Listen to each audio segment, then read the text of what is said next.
Welcome to Remarkable Retail Podcast, Season 9. This one goes to 11. I'm Michael LeBlanc. And I'm Steve Dennis.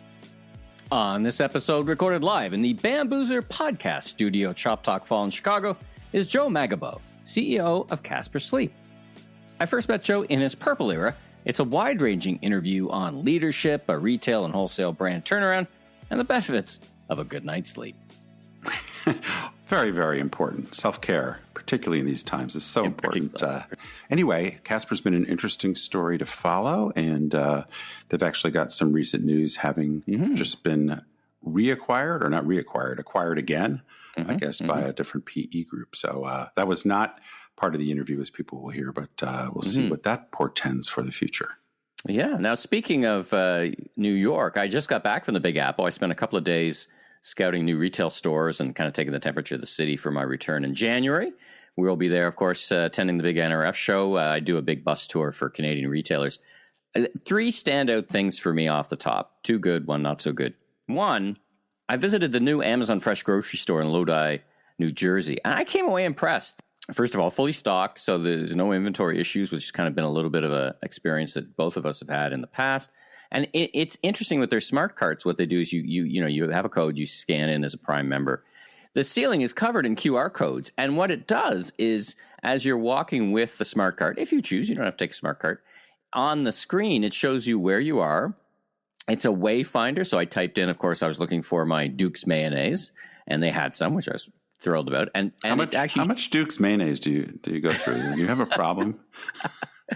Well, can't get it here, so it lasts. I got it. It's so different. It shows you a wayfinder, and then it shows you where you are in the store and how to get there. And then as you walk down the aisles, it offers you the deals, and many of them are Prime exclusive deals on the screen as you're walking through the store. And there's a bunch of other things. But anyway, I came away impressed. So interestingly, right next to it is an Aldi, and there were way more people in the Aldi store. However, when I looked at it, I went back in, there is probably 24, almost 36 orders being picked and packed for pickup. So it's interesting, right? So there's less people in the store, but a lot of people doing pick and pack. So that was the busy part of the store. Second, I went to the new Whole Foods Market Daily store in Manhattan, and it's just kind of a small format with a lot more local. So that was interesting. And then less positive, Fifth Avenue. I like the Saks Christmas windows, and they're coming soon, which means, I guess, coming never, because it is mid-November. And I felt it really dragged the street down. Like it wasn't very festive on the street at all. And I talked to a few associates, and they're like, meh, things are okay. I mean, there's some nice stuff, obviously, but now we were there like a Tuesday afternoon, like it wasn't a busy day. But those are my three observations of my trip to the Big Apple. But you and I will be back there for the big show, so join us there in January. Now, before we get to our interview with Joe, let's dive into this week's most important retail news, brought to you by Scale, the world's fastest-growing enterprise commerce platform. Learn more about their solutions at scale.com. That's SCAYLE.com. All right, well, we got some results, and they look pretty good, actually, pretty strong. What's going on? Is this a you only live once, a YOLO bump? Is this what's going on? Because these numbers would have been pre-election. Well, we got both the October U.S. sales reports from the NRF CNBC study, or report, I guess, as well as the U.S. Census Bureau, and they pretty much lined up, but both point to pretty good growth, around 4% overall. Digging into the NRF CNBC number, because my sense is those are a little bit more accurate because that comes from transactional data. A couple of real standouts, online and other non-store sales. So this isn't exactly e-commerce growth, but sort of a proxy for that, up over 19%. So that's quite strong. We'll talk about a company result that kind of lines up with that. But clothing and accessory stores and health and personal care were both up about 8%. And for clothing, for apparel, that's been an improving trend. So that's interesting. I'm not quite sure what is driving that. General merchandise stores also continue to be up strongly. Now, this is driven pretty heavily by folks like Walmart, Costco, Target, but up 5.5%. Now, this isn't terribly much of a surprise. Costco reports their sales monthly, and their numbers have been really strong. Walmart's been doing well. Amazon's been doing well. It's really department stores that have been the laggard. We'll hear from Macy's and Nordstrom and Kohl's in a couple of weeks.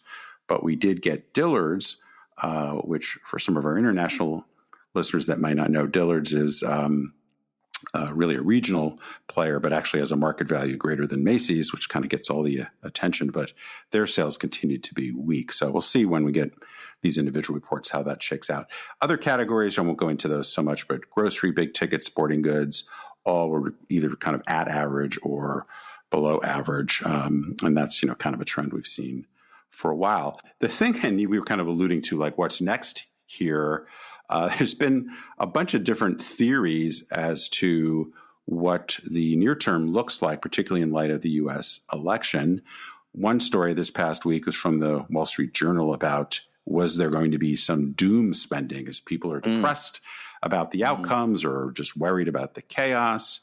Would there be some acceleration of purchasing because folks are worried about tariffs? So perhaps get your items in early before the prices go up next year. The EV credit may be going away. So if you're in the market for an electric car, maybe that'll drive auto sales over the next couple of months. But then you also have things like there's a sense that maybe Americans have been saving too much money and that might damp down, but also record credit card debt. So anyway, it's a very there's a lot in the picture. mix. Eh? There's such a lot in the mix. I mean, if there's any one upside, there's a certainty to the result. So there's no kind of riots in the street if in a worst case scenario over a disputed result. So I guess there's some upside that could, okay, at least we don't have to deal with that. Yes, what do you think? There'll just be roving zombies of people with measles and polio. And making polio great again. That's right. But anyway, yes, it's a lot of uncertainty, I think, as we wrap up the year and head into next year. So one thing I thought I'm a little bit surprised that the Capri Tapestry deal was announced. We're not going to go ahead with it because I thought there might be a more forgiving environment next year, or the thought that there might be a change in the environment on assessing these kind of things. But it seems that Capri and Tapestry just said, no, this is never going to happen. Yeah. So for context, I know we've talked about this a bunch of times, so sorry to be repetitive for some of our listeners, but Capri and Tapestry are two conglomerates that own accessible luxury brands, Kate Spade, Michael Kors, Coach, and so forth. And they, as I think we talked about a couple episodes ago, they got a unfavorable ruling from a judge on the FTC action. And so, I don't, part of me thinks what you just said, but I think that the ruling seemed to be definitely suggesting they had a big uphill battle, and they've been working on this thing for over a year. So maybe they just said, you know what, maybe we got to get focused and move on. Yeah. Speaking of big deals, the Montreal-based Couche-Tard deal for 7-Eleven looks a bit shaky itself, but there is a different deal in the works.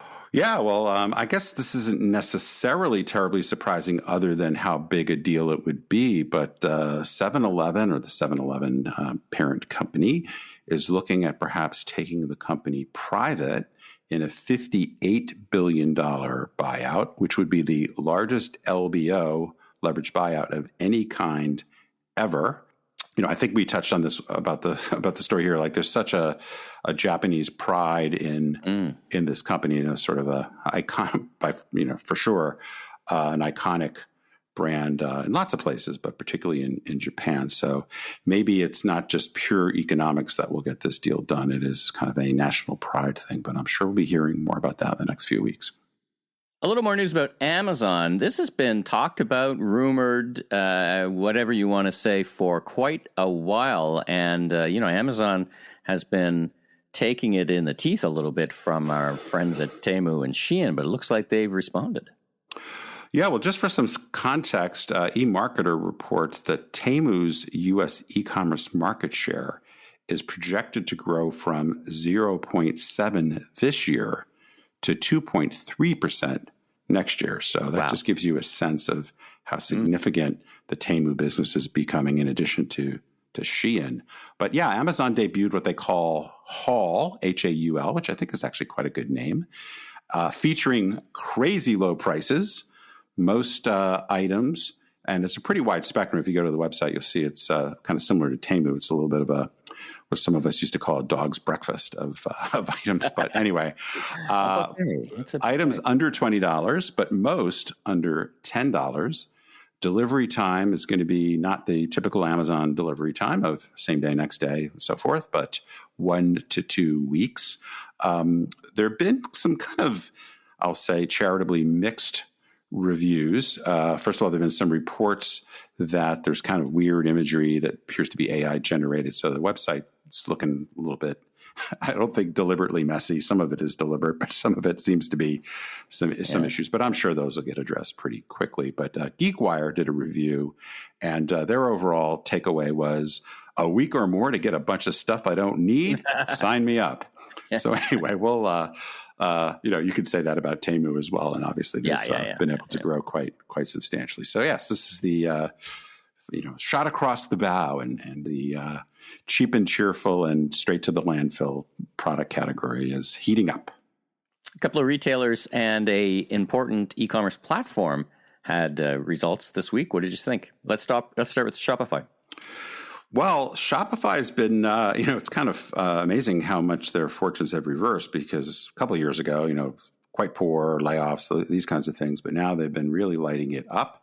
Their stock soared last week with growth in gross merchandise value, GMV, of 24%. So that's certainly well above the average for the broader retail market, or even just online sales in particular.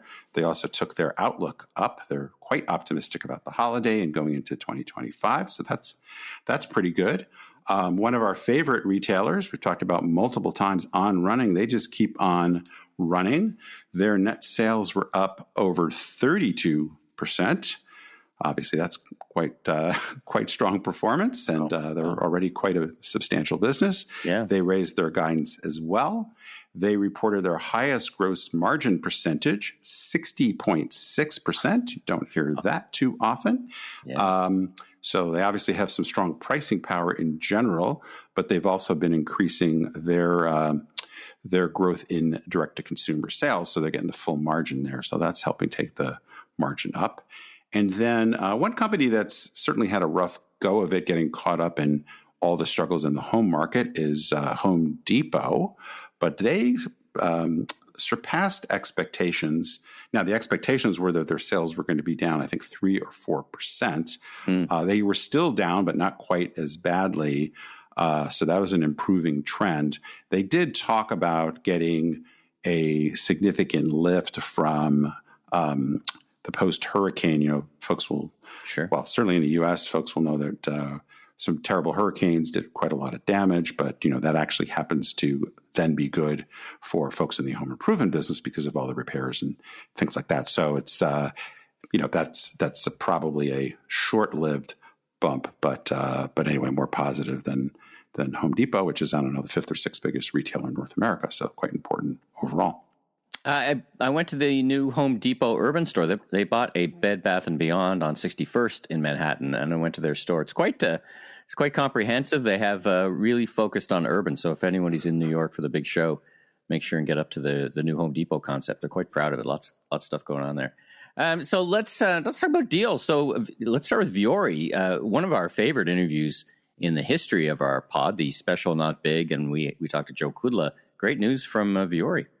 Well, this sort of ties, folks, if they haven't checked out our interview with Richard Kestenbaum from Triangle Capital from about a month ago, we were talking about whether the deal market would heat up, and there's some evidence of that. So yeah, Vuori got an $825 million injection of capital, led by General Atlantic and Stripes, which would value the brand, or does value the brand, at $5.5 billion. So that's a quintuple unicorn or something. I don't know. But that's pretty impressive. They were rumored, and I think we talked about this on the podcast earlier in the year, about doing an IPO. My guess is that won't be immediate, since they'll have a good amount of capital to expand. They're opening quite a lot of stores and just doing quite well. So congratulations to Joe and team. People want to check out that interview. We'll put the link in the show notes. Fantastic. And Klarna, we've had a buy now, pay later episode. We were kind of, together. I think we were a little, A, didn't quite understand what all the buzz was about, and B, how it worked. But then I came away feeling better about BNPL, and now looks like everybody else does too. Yeah, definitely the performance overall of not only Klarna, but the market more broadly has been better than I would have anticipated. Still some concerns about the perhaps ticking time bomb of some bad credit there. But nevertheless, Klarna filed to go public. The last valuation we heard about was that they were valued at $15 billion. So that's a quite significant amount. So again, we'll see how successful that is, but folks can look for more news on that in just a bit. Now, last episode, we were talking about the physical retail market, store opening closing with Rebecca Fitz, but we got some news from Advanced Auto Parts that is on the downside. They're closing stores. Well, one of the things, and we'll talk, do a review of my annual predictions in, I guess, a little bit over a month to wrap up the season. But part of what I talked about was the accelerating collapse of the middle. And so while we're seeing lots of stores open from folks we just talked about, like On and Viore and many more, we're also seeing an escalating pace of store closings. And here's another big U.S. retailer, Advanced Auto. They are planning to close 700 stores. It's a mix of their own stores and their franchises or dealers after another rough quarter. So that is not a great news there. So it's a tale of two cities, I guess, as we often see in retail. All right, that's a wrap on the news. Thanks again to our friends at Scale, the world's fastest growing enterprise commerce platform. Let's now get to our wide-ranging interview with Joe from Casper Sleep. Joe, welcome to the Bamboozer podcast studio here at Shop Talk Chicago. How are you? Doing well. Thanks for having me on the show here. It's great to see you again. You and I have shared a mic before, and we've seen each other at several conferences. What drew you to this one? You're speaking on the stage, obviously, but what do you think of Shop Talk Fall or Shop Talk East? I was at the very first Shop Talk in I think 2016 and spoke on stage then. So I'm an OG Shop Talk attendee, I suppose.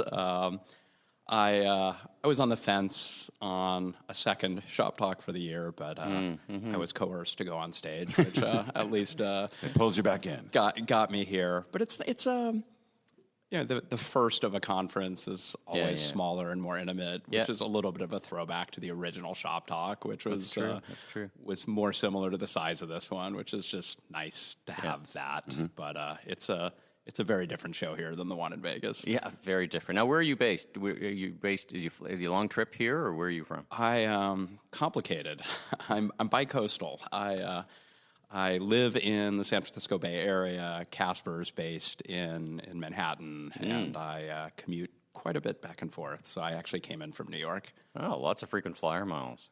The airlines like me. No kidding. Let's get right to who you are and what you do for a living. So tell us about yourself. I'm a mattress salesman. It's quite simple. Not always, because you're not always. You've got a deep, rich retail history. I do, yes. When I was a young child, as my friends wanted to be astronauts or football players, I definitely was not saying I want to be a mattress salesman someday. Yeah. I spent a lot of years in consumer and retail. So today, running Casper Sleep, phenomenal, disruptive company in the mattress space.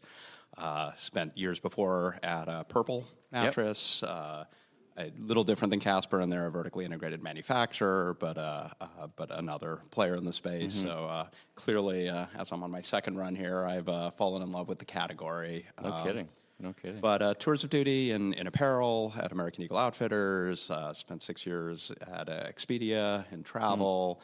And actually earlier in my career, management consulting, I was started as an engineer, worked in an advanced technology group at General Motors. Oh, I didn't know that. I and did the enterprise software thing as well in late 90s. Was part of the founding team that launched T-Leaf Technology, which at the time was called something different, which we had a good exit to IBM a decade later. Fantastic. So tried many corners of consumer and retail. Now, my recollection when you went to Purple was it was kind of a turnaround situation, or it was a brand with a lot of great potential. Yeah. And you know, not to fast forward or kind of get ahead of ourselves, but Casper's not as wildly dissimilar situation. Are you now a turnaround guy, or what? You're supposed to turn over your mattress every Exactly. Well played. You're talking about, sorry. Well played. This is my third turnaround in a row. After Purple, I joined an interesting data-driven wine company called Bright Cellars, which was another fix it and sell it kind of situation, which we did. We stabilized the business and successfully sold it. So I would not say in my own head I brand myself as a turnaround guy, but I think maybe call it my engineering roots combined with sort of fundamentals of business. Like I actually believe you should make more money than you spend, that EBITDA should be a positive number. I know that's unpopular among many VC communities. We may get to that in later questions. Tell the people about Casper and the current situation. I know in Canada it's owned by Sleep Country, for example. That's correct. Talk about distribution and what you do and how you distribute it. Casper was conceived a little over a decade ago now. And I mean, you've got to step back and look at the category. Mattresses, you have somewhat of an oligopoly of manufacturers, a limited number of fairly large manufacturers that make most of the mattresses out there.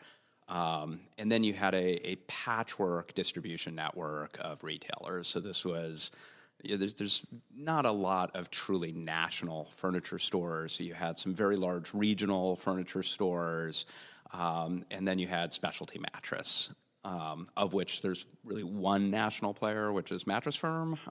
They're about 20% of retail sales in the category, but everything else was, a collection of anything from 10 stores in a few markets to several hundred stores across many states. Steve, you ran the mattress business at Sears, right? I mean, Sears was once a powerhouse. I was the chief operating officer of furniture business. So we did $250 million in the 90s in mattresses. Yeah, so, most furniture stores have leaned hard into mattress. In fact, furniture as a category is the largest collection of retailers that are selling mattresses on a net revenue basis. And and you would even think that, of course they do. They sell bedroom sets and furniture. Interestingly, most of the mattress sales that happen at these furniture companies are standalone mattress purchases. But they actually sustain a better customer relationship than, say, a specialty mattress store. They have more occasions that they can service the customer, and they tend to be a little better retailers on how they engage with the customer.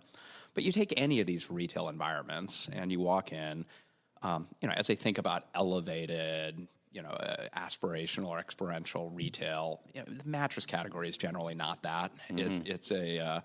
It's a grid, like graph paper. It's a grid of rectangular things laid out on a floor that all look more similar than dissimilar. Typically, commissioned sales reps asking you to do something that is very unnatural. It's not like people come to your home and say, "Hey, you want to come into my bedroom and lay on my mattress?" You can tell the coil count if you lay on the mattress. Exactly. You got to check this out. It's wonderful. So that doesn't happen too often. So laying down on a mattress, throwing a bowling ball down on a mattress or whatever you're going to do. That's why I always carry a bowling ball with me, just in case. Everything about it is awkward, and then you see, the prices are hidden under cards, and they vary from $700-800 to $10,000 or $12,000, and you're not entirely understanding what you're getting for your money and what the differences are, and you're hearing a lot of terms and concepts that sound fancy, but who knows? And it's high pressure. And you look at this, and the CSAT in the category, the customer satisfaction in the category, is right there with used car sales. It's what in marketing speak you'd call a grudge purchase. You buy it when you have to, which really is one of two things: either failure, your mattress has just gotten so bad, you or your spouse or partner has just said enough, or a life occasion. You're moving or remodeling or upgrading, or your child's ready to have a bed in their home, or there's just lots and lots of life occasions, and you kind of wait until that happens. There's no, hey, honey, let's go mattress shopping this weekend because maybe we should buy a new mattress in the future. It's a grudge purchase. So, there's an opportunity, and consider also these manufacturers have phenomenal gross margins, and these retailers also have phenomenal gross margins. So there's a lot of markup happening here, and the category has been rewarded by protecting that, which is somewhat anti-consumer. Lack of understanding of information, very asymmetric knowledge, even the illusion of say, like protecting the customer. Things like, don't worry, we've got the best price guarantee. In fact, if you find this price anywhere else For the exact same for mattress. this mattress, that's right. That's the hook. Good luck. You go to the trade shows where the big mattress manufacturers show their product to get the retailers to buy, and they may show, hey, we have 55 or 60 new mattresses. That's not because consumers need 55 or 60 choices. It's because retailer A is going to take these 5 and retailer B is going to take these 5, and they're mostly the same. But it means everyone can price protect, and they're all just different enough that you can't really understand. So There's been some technological innovation. I think of Sleep Number, for example, that you could kind of customize different sides of the mattress. Is that how you think of Purple and Casper? That kind of innovation? There is. I mean, I would call Sleep Number marketing innovations. I mean, how powerful is it to say, hey, you and your partner probably have different bodies. My wife's a bit shorter than me and shaped a bit different than me.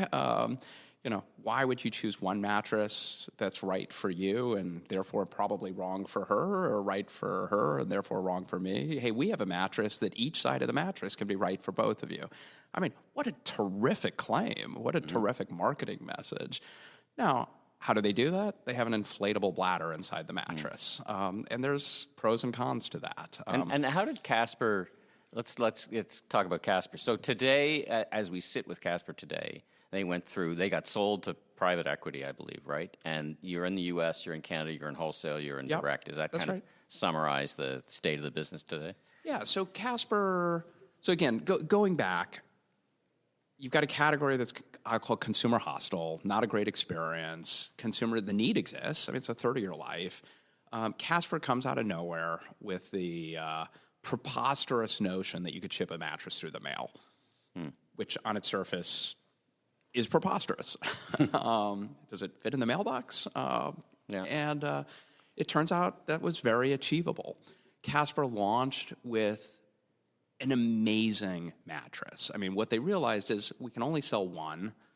How do you do that when you go into a mattress store and there's 50 mattresses or 30 mattresses for sale?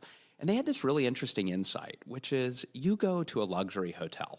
You go to a really, really nice high-end hotel, and you love your night's sleep there. It's just a great experience.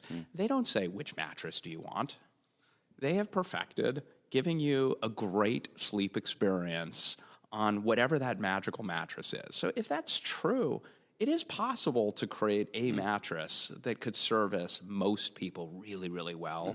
And Casper spent a lot of time finding that magic formula and found a way to package it where it can conveniently just get dropped off on your doorstep.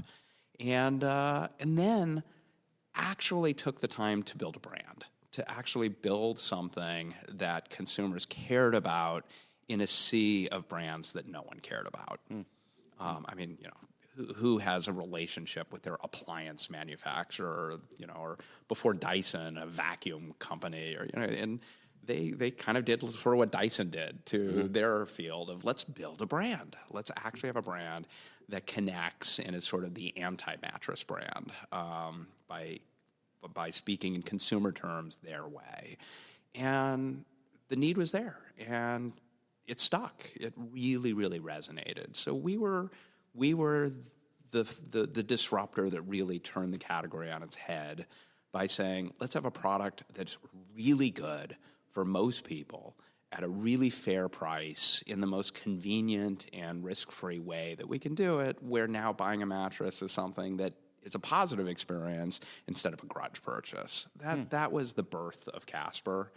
And with that disruptive opportunity. VC money came flying in, hundreds of millions of dollars, with encouragement to go big or go home, and they went big and built a hell of a brand.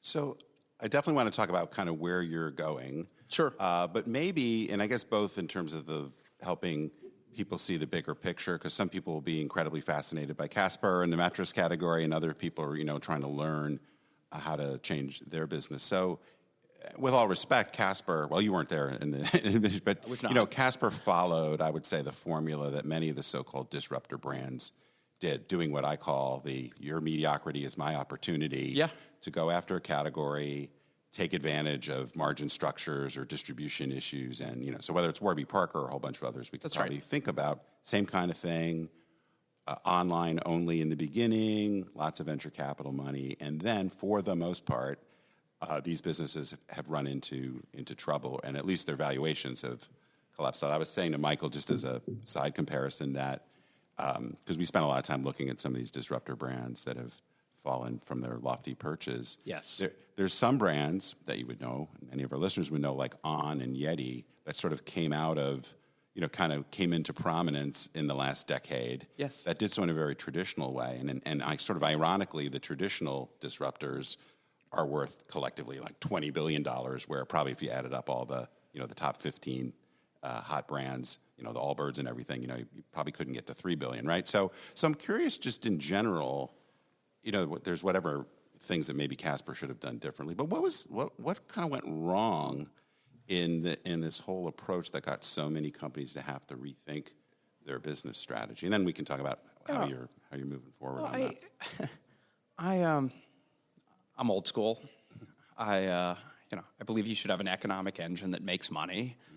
I believe you should have a product or service that consumers highly value.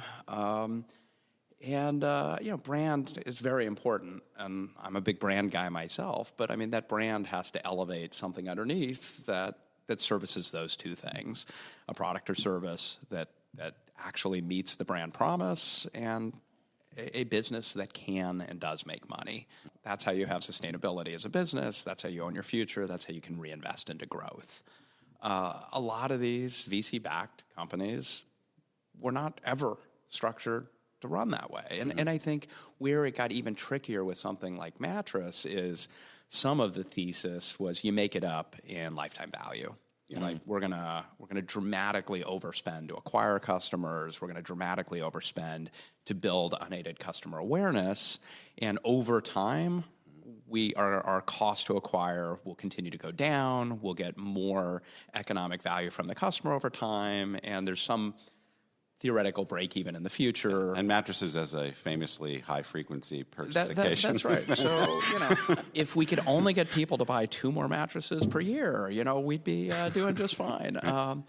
So that doesn't work in this category. And by the way, I don't care what business you're in. You've got to look at the economic engine of the business and say, is there fundamentals here you can make money at? Right.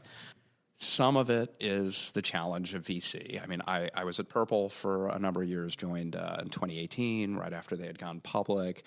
Purple had a very different origin story than Casper in that it was largely bootstrapped by the founders, not a lot of outside investment, had gone public through a SPAC, which this was before the frothy SPAC days. Right. So SPAC was both literally and metaphorically a 4-letter word in the pre-frothy SPAC days. They needed cash, and this was a way to get cash and preserve majority ownership in the business, which is founders they wanted. But it put us in a lurch because we didn't actually put that much cash into the business. We were still burning cash at an alarming rate. And we were fairly priced by the market, which was substantially lower than the offering. So our ability to raise was not only impeded by our valuation, but when the majority of the shares were owned by the founders, we had no float. Yeah. So you're kind of backed into a corner, which is you got to very quickly make do with what you have, and build from the ground up. Which is, you talk about traditional brands. Yeah. We sort of had to back into that corner where we got what we got. How do we get laser focused on a few things we can make money at? Get rid of anything that is a distraction from that core and make money. And at Purple, we did that quickly. This was a year and a half before the pandemic. We didn't have any of sort of the arbitrage opportunities. I mean, I had a team spending, I don't know, $1 million a month in Europe trying to get a foothold there while we're not yet making money in the States. I mean, talking about expansion on a business that doesn't work is just, hey, let's just have an even bigger business that doesn't work. So it was just shut that down immediately. Shut down, development we were doing on product that maybe we'd make money at while we're not making money on the product we have. So it was just get really, really laser focused on what was working. And when you got rid of all those excess costs and you got rid of all those distractions and got everyone laser focused on a few things that did have good fundamental unit economics, it's not rocket science. Yeah. We started to make money and built a war chest of cash, which allowed us to reinvest. In Purple's case, the pandemic was very good for us. Yeah. But, full stop. If the pandemic had come a year earlier, I think it would have wiped Purple out. We had 18 months of runway to build both the front end capability of new branding, new acquisition capability, efficient mechanisms of managing spend, as well as cleaning up operations and getting our manufacturing efficiency up and ability to actually build and sustain inventory and efficiently deliver that to our partners, so that when the pandemic hit, we had an arbitrage opportunity we could lean into. And fortunately, it timed really well for that business. And do you find yourself in a similar position now? Is this a similar playbook for Casper? It absolutely is, in that the VC money's gone. We're backed by PE, but we kind of have what we have, and it's a very similar playbook that I was, with one notable difference. We are carrying a lot of expense that is, call it residue from the overinvestment of the frothy days of Casper. I mean, we have probably one of the nicest offices in the Three World Trade Center for a business our size that exists, which was put in place before the pandemic, expecting hundreds of employees to be there 5 days a week, and there's contracts that we are unwinding or buying our way out of. Not overnight, though. It's not overnight. It's software contracts of, hey, if we're going to be a multi-billion-dollar company, let's put the infrastructure in place that a multi-billion-dollar company has, and we'll grow into it. Well, we haven't grown into it, and we're carrying all the expense that a multi-billion-dollar company would have for a company that isn't multi-billion dollars. And the mattress business has gone through some chop too, right? One of the big manufacturers declared bankruptcy in 2023 was Simmons Serta, and of course there was a big buy forward during the pandemic. Sure. That's right. So with all that context, what does success look like for Casper within that? So Casper has two things really going for it. We actually still, thank God we haven't lost the brand. I mean, there's still, it is our organic awareness is less than it was when we were, spending a ton of linear TV and mainstream media and things like that. But the CSAT is as strong as ever. I mean, 1 in 3 mattresses we sell today, and Steve, you joke about the frequency of mattress purchases, but 1 in 3 mattresses we sell today is to a prior mattress purchaser. I think that's extraordinary. Now, some of it is we've crossed 10 years in age in lifespan, and you're going to have organic repeat purchases that fit into that. But even still, it means we have sustained a positive relationship with a customer, and the second thing on the brand is we have terrific product. The opportunity you referenced brought a lot of actors into the space who saw the economic opportunity, but really mattress was a convenient widget at a price point that allowed for certain acquisition costs and certain margin, and you built the business without regard for the product you were selling, because there are manufacturers out there who would happily take care of that for you. Right. We came from a different place. We really, and by the way, this was a surprise for me. I kind of knew this until I got in the company. I didn't understand. We put more engineering and industrial design and ergonomics into the mattress than I've ever seen at any mattress company. And we sweat the details. I did some work years ago with Lululemon, with private equity, and I always loved the extras that they had in their product, the hidden coin pocket, or the things that surprise and delight. And I realized, holy cow, we have all that too. We call them tiny moments, and whether it's little brand touches where our zipper pull, one side of it has a little iconic representation of a sleepy closed eye, and the other side is a sleepy open eye. Or, we stitch. There's products we have that have buttons on them, and you could just do the standard stitching. No, we actually stitch Z's into the buttons because we can. And it's this attention to detail that our customers reward us for. So, yeah, we're getting repeat business because we're getting old enough to get repeat business. But we have actually, through our brand relationship and through our delivery of product that meets against the brand promise, we're winning customers back. And thank God for that. Fun fact, my daughter sleeps on a Casper, loves it. My pillow's a Casper, so I'm a fan of the brand. Thank you.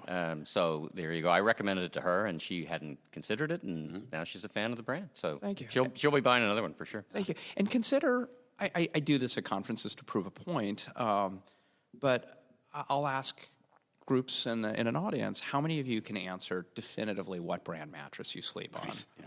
And the majority of people in the room have no idea. Yeah. They bought it 7-8 years ago. Interestingly, there's a higher probability they remember the buying purchase experience because it was often not pleasant. Yeah. I remember paying too much money. I remember in the store. I remember it was awkward. I remember my wife and I were debating about this or that. But I don't know. It was this or that or something. I don't remember. Yeah. Again, it isn't a category known for that brand relationship. Interesting. And we have done a really good job of preserving that. So that's the exciting part here. And then it's just like I talked about at Purple. How do we get to our fundamentals? Sure. We're actually in our core making money right now. I mean, we're for the first time in the history of the company structurally are an EBITDA flat to EBITDA slightly up business. It's just the cleanup of unwinding years and years of bad behavior, so to speak, to get us to where we need to be. So we're coming up on our time, and I just wanted to maybe get a tiny bit of detail about, as you look ahead, what are the key elements of your growth strategy? Expansion, wholesale versus online versus your own stores. Maybe just a little bit about that and why. And again, I think from our audience perspective, what are you using to make those choices for Casper? I'm a big believer in you got to build a foundation first, and with a strong foundation, you can grow. I often talk in terms of like foundation, harvest, growth. And we're in the foundation building right now, and that's I was quoted earlier in my my time at Casper.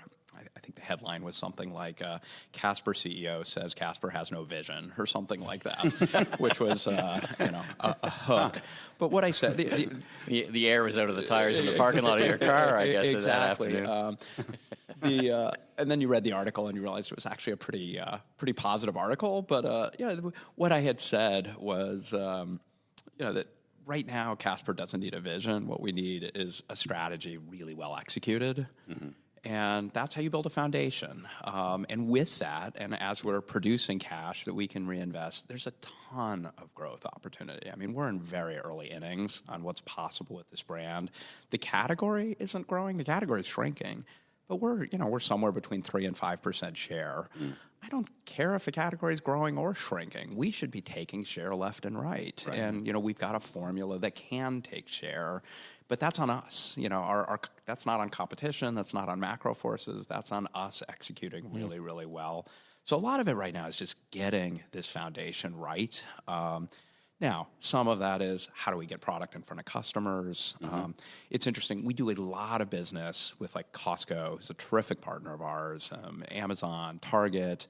You were on the QVCs of the world as well, right? We did some. That's a different conversation for a different day on how you win there. And it does not really reward brands in the way that we think about brands. But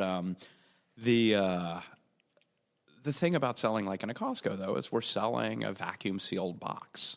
There's nothing there's nothing experiential there. It's really safe. It's easy. It's efficient. It's a terrific value, but you can't engage with the product, and that is a big part of winning. If I'm sitting here telling you that part of our value proposition is the product is the best you're going to get for this price, people say, great, where can I try one? And some of that is our own stores. We're at 62 stores right now. We're gonna retract a little. We've got some stores that I think we're open more for vanity locations than for likelihood of four-wall profitability. With some tuning of the fleet, we will have a full fleet that is genuinely four-wall profitable. And I think we could have double the store count we have right now. But even that scratches the surface on meeting, consumers. We've been leaning a lot harder into traditional retail in the categories, so furniture stores, specialty retail stores.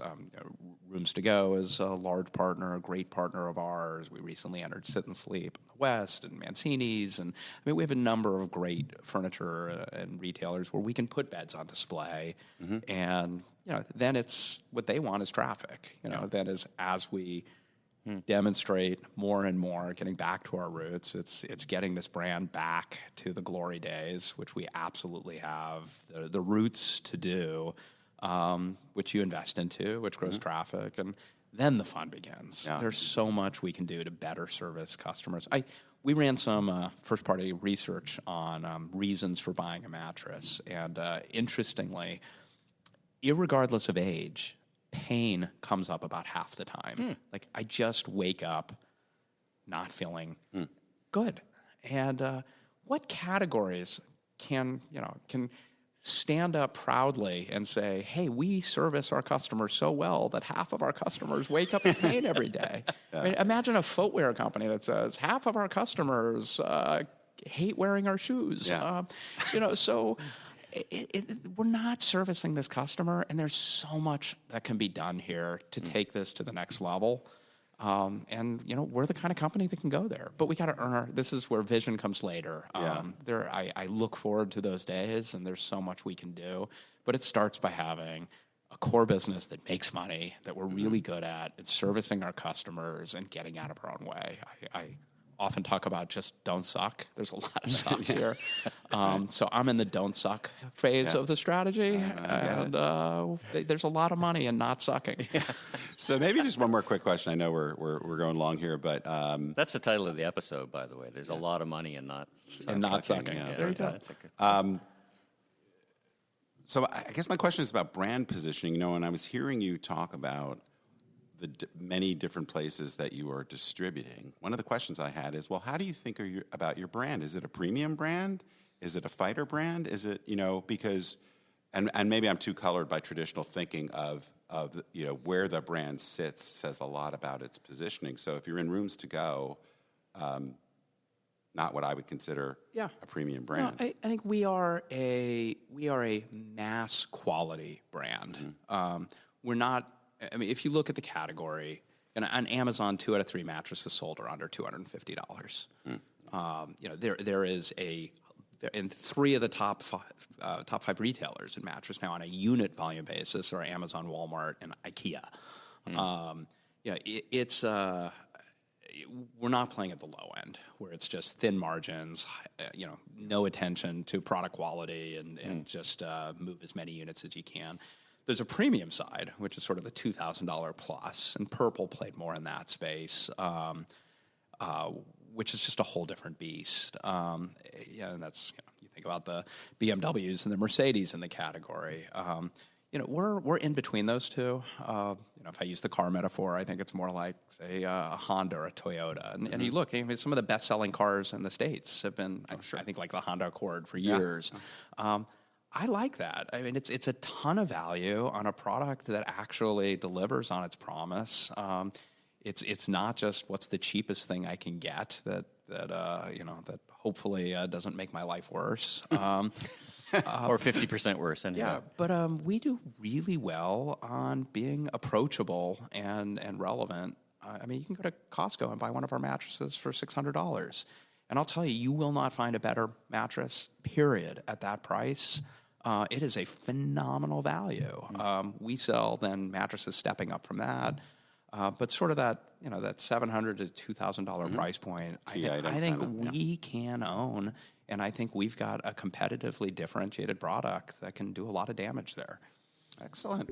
Well, Joe, thanks so much for joining us. This is super interesting, and sounds like you got a lot of exciting things ahead that we'll be watching out for, but we really appreciate you joining us here in the Bamboozer studio, and hope you have a good rest of your conference. Thanks so much, guys. Really appreciate the time.